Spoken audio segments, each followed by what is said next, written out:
Hey everyone, Kyle from Andrew Hilton here, and we've got a brand new brewery to show you. Now, this is Familia Brewing. They're out of Pigeon Lake, Alberta, and I was tweaked onto this by a friend, actually. If this doesn't work out and they're all terrible, it's all Jordan's fault. Whatever. We're going to run right into this here, and we've got 3 beers from Familia. We have their Humble Summer Golden Ale. Now, this has been a trend I've been on lately, just tasting the entry level from every brewery. We've also got their Long Walk Kveik Pale Ale. Now, they're using that Norwegian farmhouse yeast that has a lot of fruit characteristics to it in a classic pale ale. Finally, they have the Hazy Morning, which is their New England style pale ale. So, finally, because it's getting cold outside, it's starting to become stout weather, and Phillips just released their Black Velvet Stout at 4.5% alcohol that they're calling Eclipse. This is a new beer for them, or at least it's a new beer for the Alberta market. I'm really just stoked to drink a big, rich, velvety stout on a Wednesday night with you folks. So all that and more, October the 13th, 6 o'clock. See you then. Media Boutique.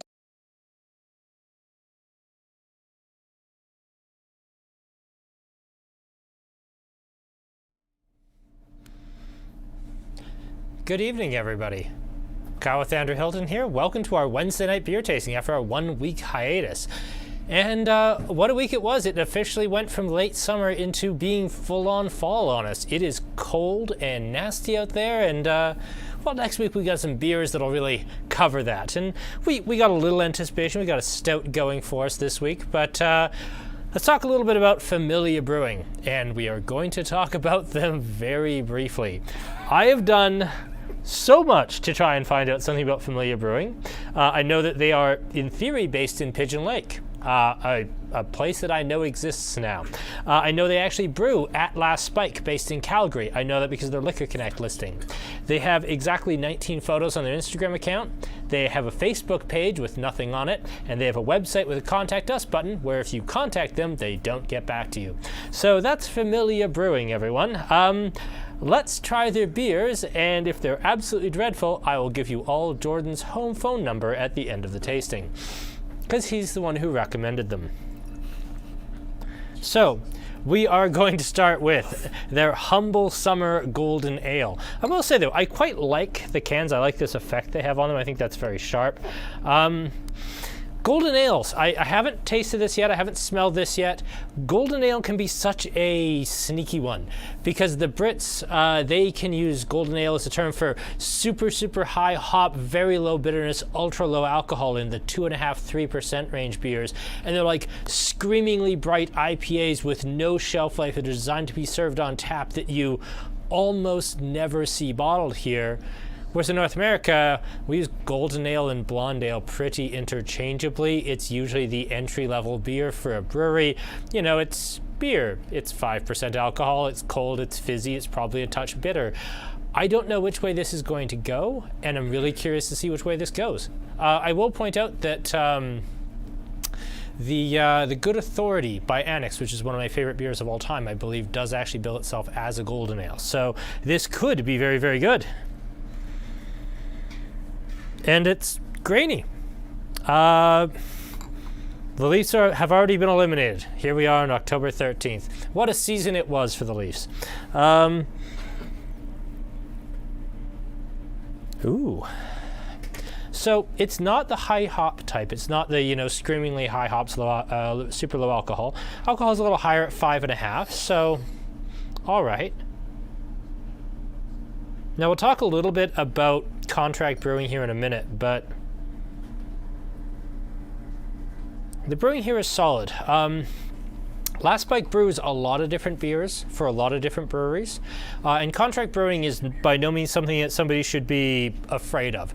Contract brewing is something that even Cabin, they just don't have, or for a very long time didn't have the brewing capacity to actually make enough super saturation to actually satisfy the market. So there's definitely been some Cabin brewed at Field and Forge. Contract brewing should not be a 4-letter word.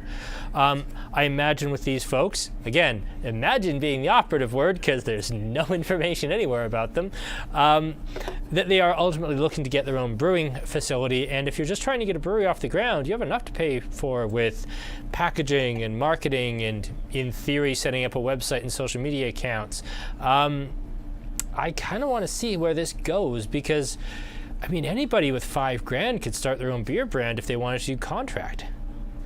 And I love that it's that accessible. If you and your friends who are a group of passionate homebrewers want to scrape together $5,000 and start, you know, Craig Coburn Brewing, and we're just going to make ESBs and, you know, that sort of thing, you could. No one would buy it, but you could.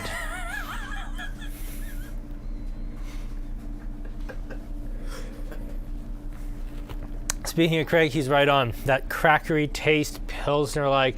The malt backbone here, I will say there is something a little bit sweet here, and I don't know if it's the yeast. I was hesitating with this and why I kept nosing it. There's something a touch sweet here and fruity here that to me is coming off just a touch vegetal in the way that certain ESBs can. I love how this presents in the mouth. That grain sweetness delivers with just an acceptable, actually not even acceptable, a quite nice level of bitterness. The beer is refreshing, it's bright, it's got good fruit, but not an excessive amount. It's no good authority, but it doesn't need to be. Second sip, I will say, while it does have appropriate bitterness, I would like the bitterness a little higher. I think this would get very sweet for me very quickly. That said, might be a stylistic choice, might simply be the case that they're going for a fruitier, more estery expression, but I would like I'd like this to be a touch drier.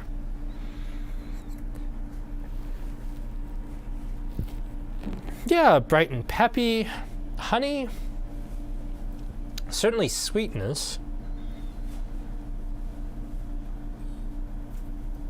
You know, you said honey and you put it in my head. I'm now kind of smelling like Honey Nut Cheerios.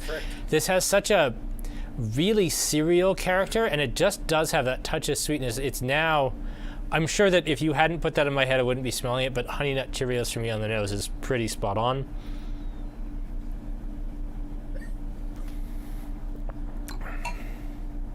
That's a solid beer. You know, well done, Familia. Well done, Last Spike. That's very respectable.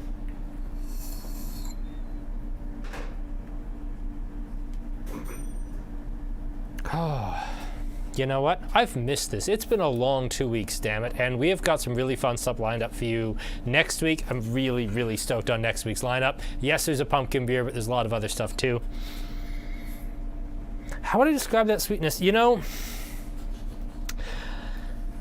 I mean, if I was being really unkind, I would say it was a corny sweetness. And it's certainly got something in there. It's got a certain creamed corn sweetness to it that is honestly the big knock on it. I think for how sweet this is, it should have a touch more bitterness. A Pilsner would, a Pale Ale would. I like this, and I can completely see who they're making it for. I just wish it had a touch more firmness. I'm going to say it's got kind of a peaches and cream sort of sweetness to it, because I do get deep down a certain amount of stone fruit. Peach is probably a reach, but it's a certain fruity sweetness. It's got a certain creaminess that I think is coming from the yeast strain.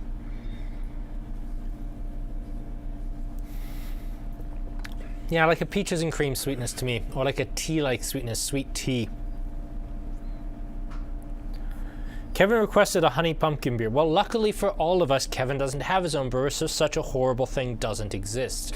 For anyone joining us for the first time, I'm so sorry, but I do have a huge bias, A, against pumpkin beer, and B, against honey beer in general. We've been doing this for about 18 months now. I don't think that we've had a honey beer that I particularly liked yet, so I don't think we ever will. I don't like the flavor of honey in beer particularly. Maybe someday I will be grossly proved wrong, but I wouldn't bet the farm on it.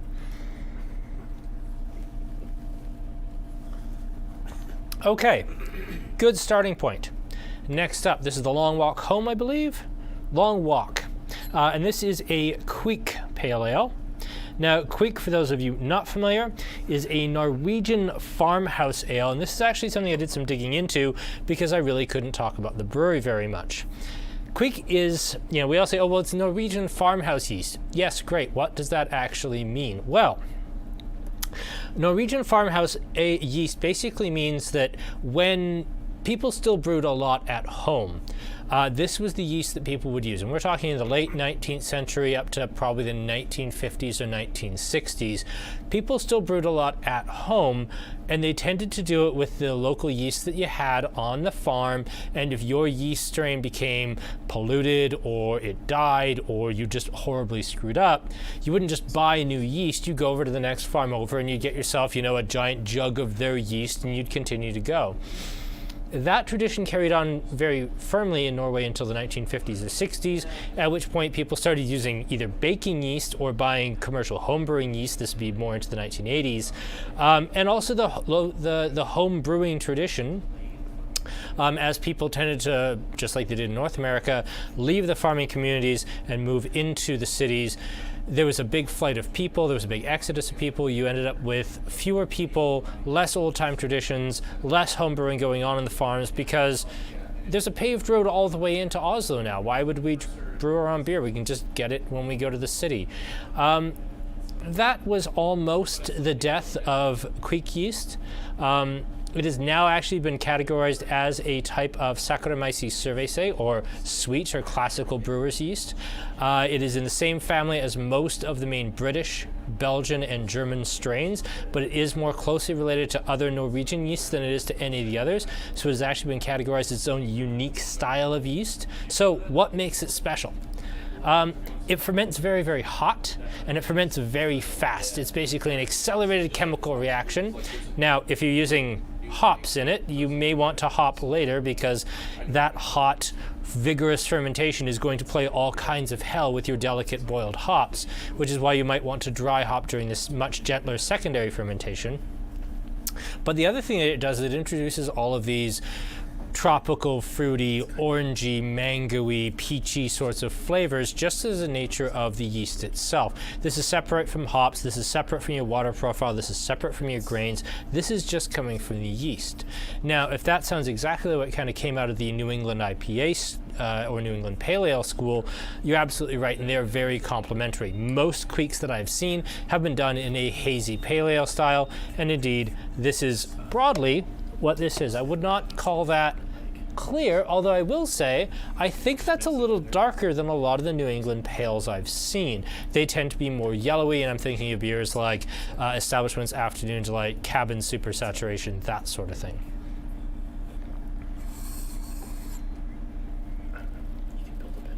Oh yeah, what's the alcohol in this? I'm guessing 5.5 again, 6? 5 flat, so sorry, you made a hoppy pale ale and the alcohol went down 0.5%. All right, Familia, you know what? Fair enough. That's an interesting choice, but I respect it. Let's see how this goes. You know what? I'm glad I said this didn't strike me as being super hazy, because on the nose at least, this smells more West Coast to me, doesn't it? I get the grapefruit, I get a little bit of pine. Yes, I get the tropical fruit things I'm supposed to from the Norwegian yeast, but this smells more West Coast to me. It smells dank, it smells foresty, it smells grapefruity. It smells like Aaron struggling with tripods. Get out of here, it does not. Give me a drink of that. Never do mine. You know what? I really like that. It's like somebody went with a classic West Coast pale ale and then just decided they were going to go Kveik yeast on it.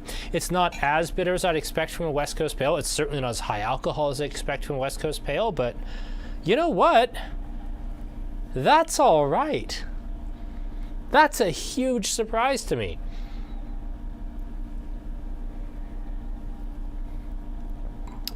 And you know what? On second sip, that actually has a little more bitterness than I thought it did after the first. Yum. That's super West Coasty, using like the New England IPA brewers' kind of favorite yeast. That's a super weird twist, and I really like that. All right, not absolutely sold on the golden, but all right, Familia, I'm right there with you with the pale. That's absolutely fantastic. That's, you know what?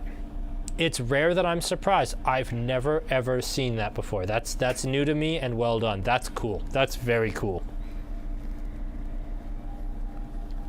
And yeah, actually, Craig, the higher bitterness does leave you with a very clean palate at the end. You're absolutely right. Which is something that While I still enjoy New England Pales, I am becoming somewhat tired of how sweet they finish. I do still love how clean and dry, and when you're done, a West Coast leaves you. I do like that with this. Yes, it would be a great beer to ask the brewer questions about, or look on their website and see what the recipe is, or their inspirations, or their heroes, or something that's not a contact us button that they don't get back to you with. This whole episode's going in their suggestion box. Yes, the entire episode is just going to the contact us button. It's just a link to this.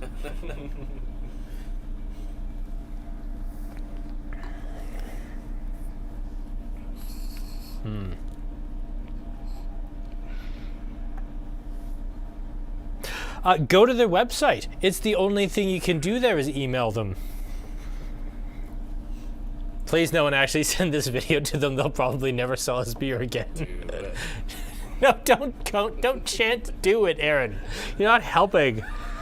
I mean, let's be fair. Considering their complete absence of a social media presence, this is probably what the first result they're going to get when they Google themselves anyway now. But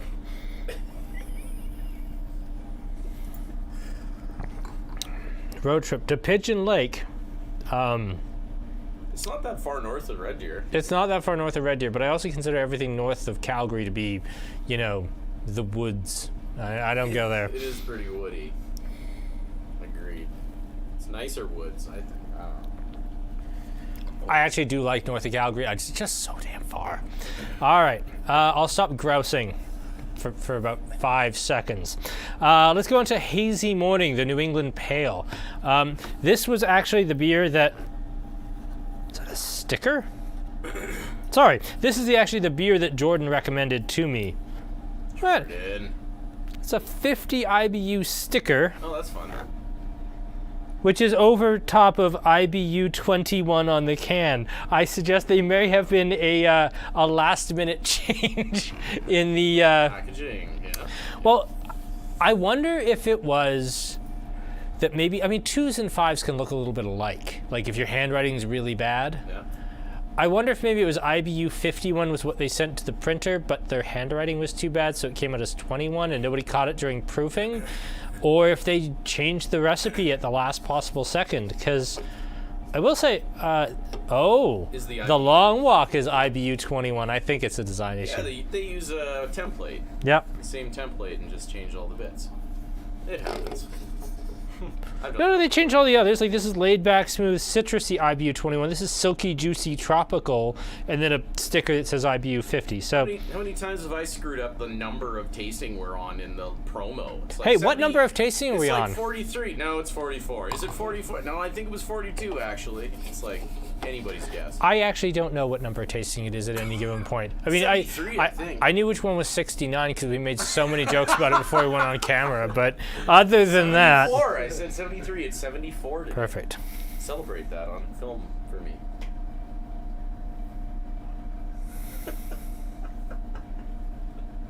Am I secretly a Leafs fan? No, I'm not. Nope.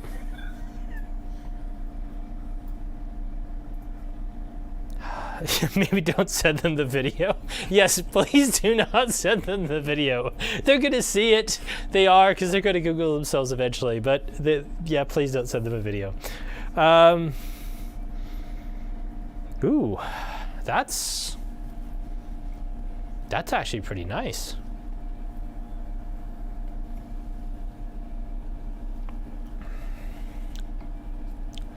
It's tea-like.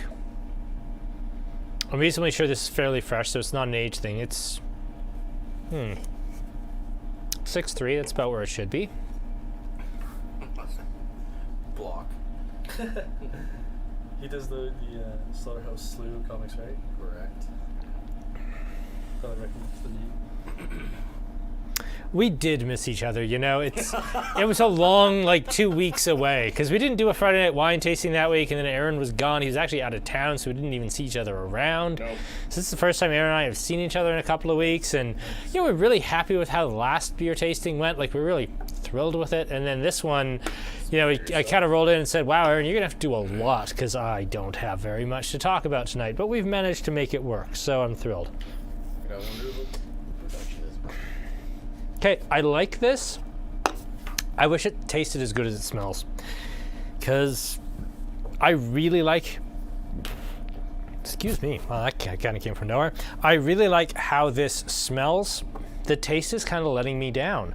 On the nose, I'd say this is a, not an absolutely top tier New England pale. I wouldn't put this up with Cabin or Establishment or Annex, but I'd put this in the running with Born Colorado or half of any other.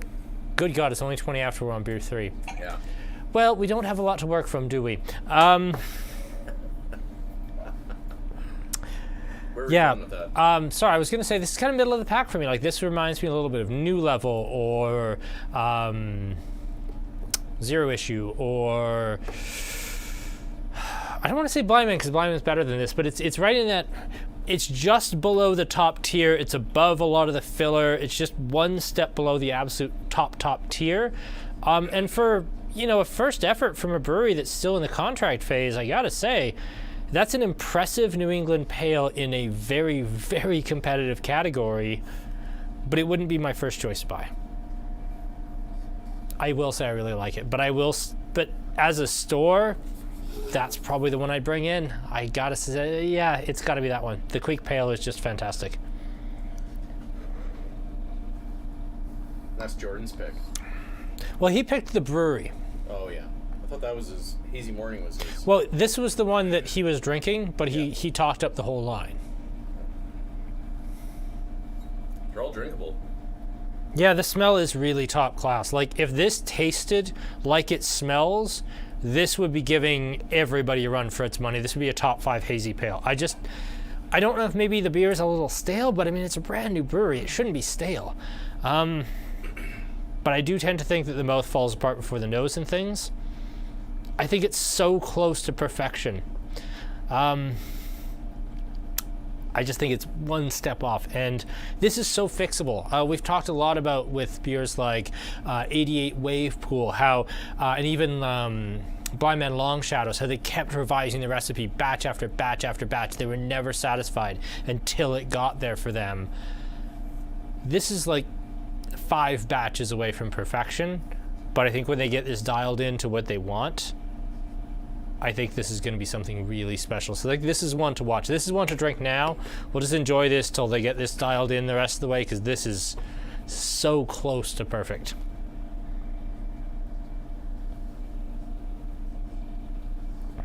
But pineapple, lemon, coconut, it's got all those super tropical aromas that you look for.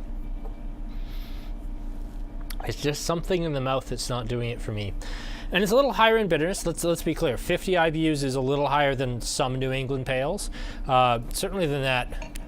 What was the New England pale we had that tasted like Rickard's White? Big Hat? I think it was called Big Hat. It was a black and white can, but it was mostly white with some black writing. I think it was called Big Hat. It was a cool beer, but it didn't taste like an IPA. This has the opposite problem. I think it's maybe a little too big for what it's trying to do. Still lovely, though.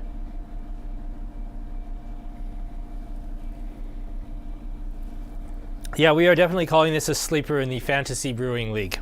Absolutely, we are. This is a brewery to watch. Like, if they added a little more bitterness to this, left this exactly as it is, changed nothing, and they just tinkered with this a touch, I think we'd be looking at an absolute rock star lineup. And you know what? For a brewery from Pigeon Lake that I had literally never heard of till I went to my fantasy hockey draft, and Jordan said, "Hey Kyle, you should talk about this brewery. It's really good." You know what?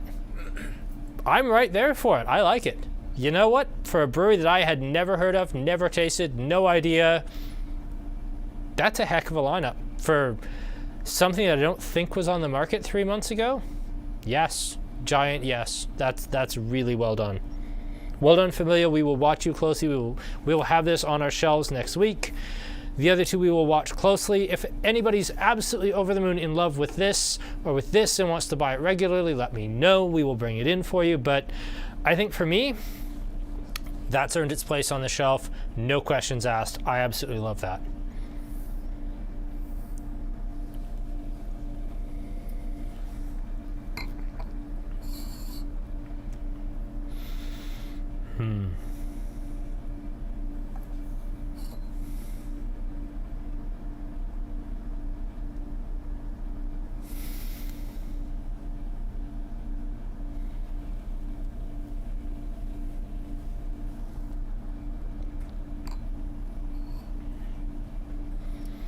Okay, let's talk a little bit of what we've got coming up. We have a wine tasting this Friday night. It is mostly about Beaujolais. There's also something not from Beaujolais, and I'll tell you why that is. I mean, the real reason is I don't really have a good Beaujolais Blanc right now, but I'll come up with something more creative by the time we talk about the white. Beaujolais, southern tip of the Burgundian wine region. Most of Burgundy, at least on the red side, is based around the Pinot Noir grape variety. Once you hit the Roche de Vergesson in the Mâconnais in the extreme southern tip of Burgundy, you reach Beaujolais. Now, Beaujolais is where the red grape switches from being predominantly Pinot Noir to being predominantly Gamay. Is there some Pinot Noir in Beaujolais? Not much, but yes. Is there some Gamay in Burgundy proper? Actually, more than you might think. It's about 5% of plantings. There is actually some Gamay up there. When you see them blended together as Pinot and Gamay, they call it Burgon Pastograin, or Burgundy from all the grapes, which is also a lie because there's a couple of other grapes that do grow in Burgundy on occasion. But southern Burgundy, Beaujolais, Gamay country. Now, we've got 3 different ones, all by Dominique Piron. First off, we have his Beaujolais Rose. This is his 2020. Bright, fresh, cherryish. Please, weather, don't snow before we taste the damn rosé, because I try not to taste rosé when it's snowing. But this rips. This was something I actually ordered in January. It was supposed to be here in April and be like my big, rosé for the summer. It showed up the last week of August, and it's a shame because it's gorgeous and it would have been a huge seller. But I want people to taste it because I think it rules. And then, we get to these two. So let's talk carbonic maceration. Traditionally, you take some grapes, you crush the grapes, you ferment the grapes with their skins, you run off the free-flowing juice from that, and then you press the rest very gently. You end it with, basically crushed wine and pressed wine. They're different things. They do different things. Broadly speaking, that's how this was made. Some pressed wine, some free-flow wine. It's a big, spicy wine that has pretensions towards Burgundy. Cool, right? That's fun. I mean, Burgundy these days is $30 for something drinkable, and these I think are $23.95. That's a great starting point. But there's the fun trick that Beaujolais does that nobody else does, which is carbonic maceration.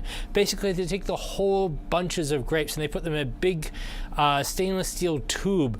And between the weight of the grapes on top of them and the fact they pump all the air out, the grapes actually start fermenting within themselves. And basically, they put off a ton of carbon dioxide.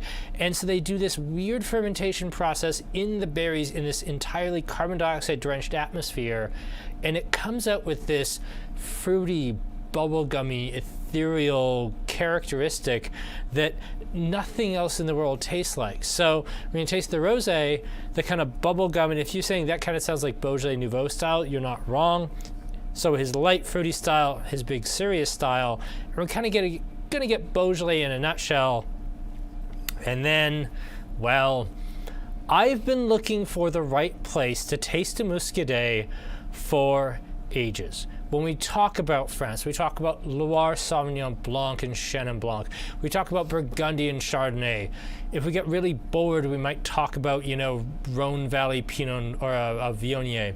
We definitely will have to talk about the Sauvignon Blanc and Semillon grown in Bordeaux. But Muscadet is one of those really great second-tier French whites like Picpoul de Pigné or Saint-Brie de Loire de Bourgogne. I mean, you have all these really, really neat wines that we don't talk about very much. This also comes from the Loire Valley, but it comes from the mouth of the Loire River down in the Nantais. Muscadet is the name of the wine. The grape is known as Melon these days, formerly Melon de Bourgogne, because apparently a few centuries ago they used to grow Melon in Burgundy. Burgundy is a really messed up history for what they planted there and why. But this is also a really heavily lees-aged wine. This gets 8 months on its lees. It's rich, it's spicy, it's nutty, it's fascinating. Muscadet is never expensive. I have never seen a Muscadet that was even $28. They're always $14 to $24, and the top end stuff is aged on its lees for quite some time. Muscadet is wonderful, inexpensive wine that encapsulates some of what barrel-aged Chardonnay can be, but also gives you such lightness and freshness and elegance, and I really like them. And I think they've kind of fallen out from public consciousness as a legit thing that people should be drinking, just because we've become so focused on, well, there's New Zealand, they make Sauvignon Blanc, there's Argentina, they make Malbec, there's Australia, they don't make anything worth drinking. It's become really focused that way. And I think Muscadet kind of got lost in the shuffle a little bit, so I do want to talk about it because I think it's fascinating. Beer tasting next week. Oh, we are into fall. We are going to start out with some Vienna Lagers. Now, these are coppery colored lagers. They are rich, they are malty, they are moderately spicy. They're very closely related to the Oktoberfest or Fest beers from Germany. So they're malty and rich, reasonably low alcohol. 5.5%. Are you drunk, Snake Lake? All right, fine. 5.5. What did you do, Situation Brewing?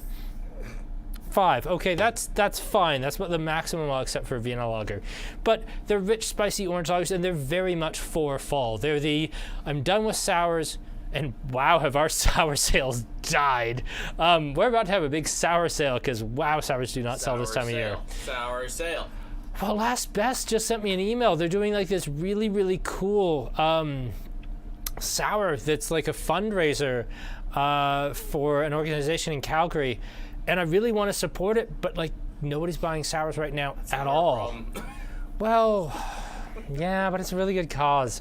Anyway, this is kind of the style that we're drinking in fall, and then we roll into Noble Pursuits, and this is a beer that I've been excited about since it got announced. This is a rye ale. I love rye ales. It uses nothing but noble hops, European hops, so it's spicy. It's not particularly bitter. It's got tons of character. Yes, I've already had 2 cans of this and only got here yesterday. This is just wonderful, wonderful. Like, you like an ESB? This kind of does that. You liked that Annex California Common with the, was it a whooping crane on it? Yeah. I wanted to say snow goose, but I knew it was wrong. It was a whooping crane on it. This is exactly that. This is, was it a blue heron? Maybe it was a... I think it was a whooping crane. But anyway, this is that spicy, noble character with a good rye sweetness and that touch of dill and touch of pepper. I'm really on board with Noble Pursuits. I want to see more like this from Cabin. We don't need more versions of saturation. Bring back summer saturation. We otherwise do not need more versions of saturation. You have like 9 of them. It's enough. More like this. I like this. And then Ghost Rider. It's a pumpkin beer. I'm mostly doing this just to piss off Mike Malloy, I'll be very honest with you. Because he was the one who said he'd quit if we did a pumpkin beer tasting, so I'm putting one on the lineup. This isn't a pumpkin beer tasting. No, it's not a pumpkin beer tasting. It is a featured beer in a otherwise pumpkinless tasting. I like pumpkin beer. This will be the one can I enjoy for this year. I almost certainly will not have another. But pumpkin beer's fun, and it's seasonal, and it makes me feel like fall in the sense that I don't drink pumpkin spice lattes. So this will be fun. I'm really looking forward to this. All the cans are orange, all the beers are orange. It's a very October sort of tasting.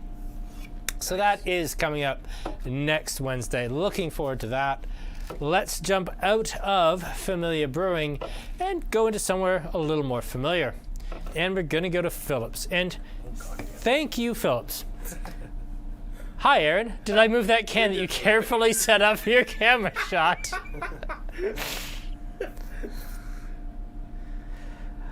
And you're right, this isn't Fernie's usual pumpkin. I think Fernie's is usually called Great Pumpkin or Pumpkin Head, and this is called Ghost Rider, so I think it might be a new recipe.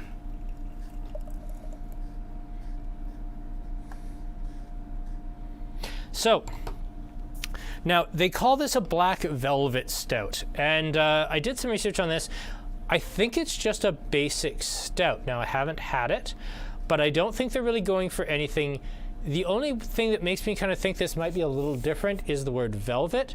Usually when I see velvet in a stout, they're usually implying it's one of 2 things. It's either nitro for the gas, so it's going to cascade like Guinness, or occasionally it'll have a very slight sour component, which Guinness used to, and it's going to be very much like a dry Irish stout.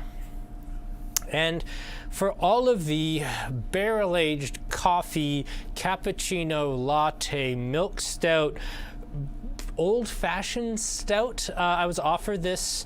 I almost bought it, and then I realized it sounded like a nightmare. It's a Heaven Hill bourbon barrel-aged stout with dried orange that's supposed to taste like an old-fashioned, and that just sounds like a disaster, so I didn't. This just seems like it's a straight-up stout. And you know what? I'm really on board with that. I really like that. I appreciate a coffee stout or a barrel-aged stout or a milk stout or a what have you bloody stout, but sometimes I just want a stout. And I'm looking forward to this for that reason.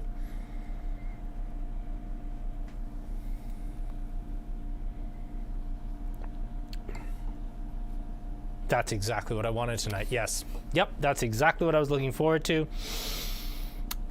That's a really solid stout. Alcohol's a little lower at 4.5, which I appreciate. I think that this beer at 4.5 is probably more designed as a draft beer. That's really solid. It's pretty, it's dry, it's fresh, it's got lovely roast characteristics, it's got some coffee, it's got a little bit of like burnt toast to it, which I like. Yeah. And I think Eric nails it. It's a stout that's not ashamed to be a stout. It's not trying to be, you know, your pretzel bread milk cappuccino bourbon stout. I mean, we had all the things. We all had all the things. It was a nightmare. This is the anti all the things. It's low alcohol and it doesn't have, oh God, what was it? Pistachio, vanilla, Satan, semen, horrifying stout. I don't know. It was awful. But this is actually so simple and delicious. Did I really say that on camera? Yeah. All right, good. Well, that's down for posterity. Unbelievable. Yeah. Sorry, flaked potato? Did I? Flaked potato. You know what? I did not see that. You're absolutely right. I assume that that's there for head retention because flaked potato tends to give you a fairly high protein content. So I assume it's there to give you like a nice creamy like balance of dime on its sort of head on the beer.